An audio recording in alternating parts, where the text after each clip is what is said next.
Welcome to Daily Chit-chat. I'm Kate. I'm Gavin. Let's start our Daily Chit-chat, the podcast for learners who feel stuck and are ready to get unstuck. Gavin, I had a strange moment this week. I was in a coffee shop. I wanted to ask for oat milk, but I panicked. I worried, is it oat milk or milk of oat? I got nervous, and in the end, I just said, regular milk, please. Oh, Kate, that feeling is so common. That freeze moment. You know the words, but your brain just shuts down because you're afraid of making one small mistake. Exactly. I was so annoyed with myself. And that's our big topic today. Why is that fear so powerful? And why is it killing our fluency? I think it starts in school. We are trained to get a 100%. We see red ink on our tests. We learn that mistakes equal bad or mistakes equal failure. That's so true. When I speak, I sometimes feel like the grammar police are going to arrest me if I use the wrong preposition. The grammar police. I love that. But here's the first big secret for our listeners. In the real world, there are no grammar police. What do you mean? When you talk to a native speaker or any English speaker, they just want to connect. They want to understand your idea.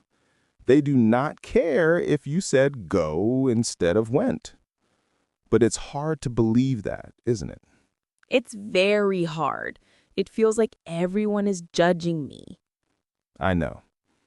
But let me tell you and everyone listening, you are not alone. 99% of learners feel this exact same way. You, me, all of us, we are all in the same boat. In the same boat?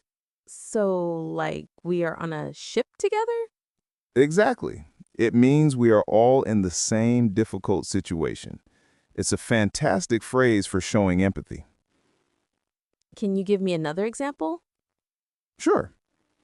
If your coworker says, "I'm so nervous about the big presentation," you can say, "Don't worry, I'm in the same boat." It means, "I feel nervous too. You are not alone." I love that. It makes me feel safer. Okay, so we are all in the same boat of fear. How do we get out of the boat? The traditional answer is go study more grammar. But that's wrong. If you're afraid of swimming, you don't fix it by reading a book about swimming. You have to get in the water. But the water is scary. It is. So you can start small. I call this low stakes practice. Low stakes? What does that mean? Stakes are like the risk. High stakes is a job interview. Low stakes is ordering a coffee, like in your story, or asking a shopkeeper, "What time do you close?" A short 20-second interaction where the goal is just connection, not perfection. So I should try ordering that oat milk again? Yes, that's the perfect first step. But if you really want to grow fast, there is another way. What's that? You have to jump in at the deep end. Jump in at the deep end? That sounds like the opposite of a small, low stakes conversation. It is. Imagine a swimming pool. The shallow end is safe, 1 meter deep.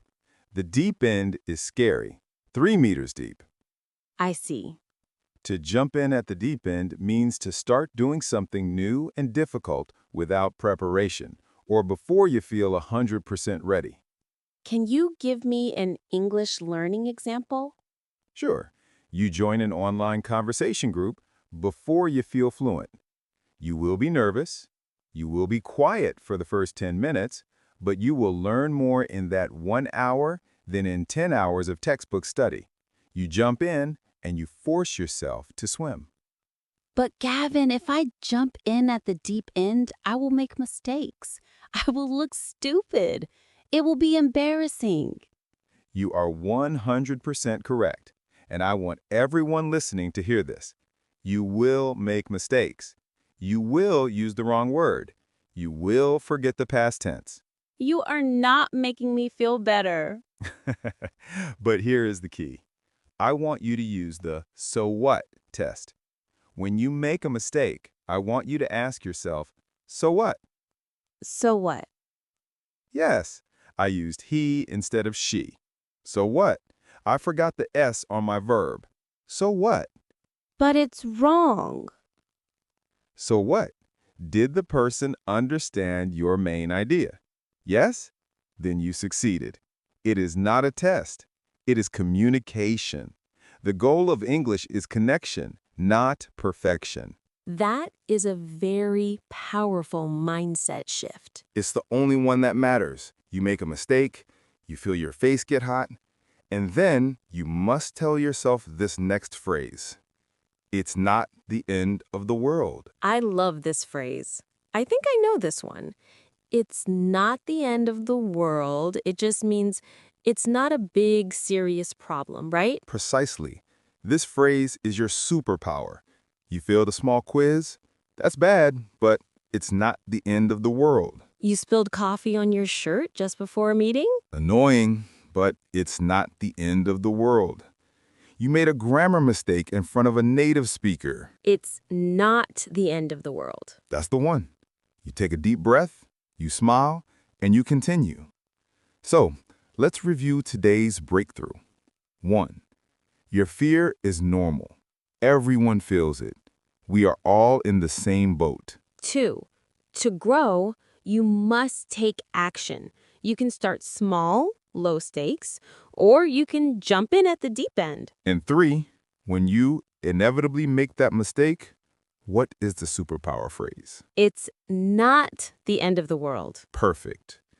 Now, for our community challenge, we want this to be a safe space to make mistakes. Go to the comment section. We want you to do one of two things. Tell us one mistake you made this week, and then write, "It's not the end of the world."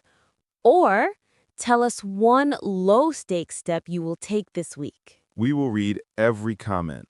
Let's practice this mindset together. Thanks for listening to Daily Chit-chat. That's it for today's chat. Don't forget to like, share, and keep chatting in English. See you next time on Daily Chit-chat.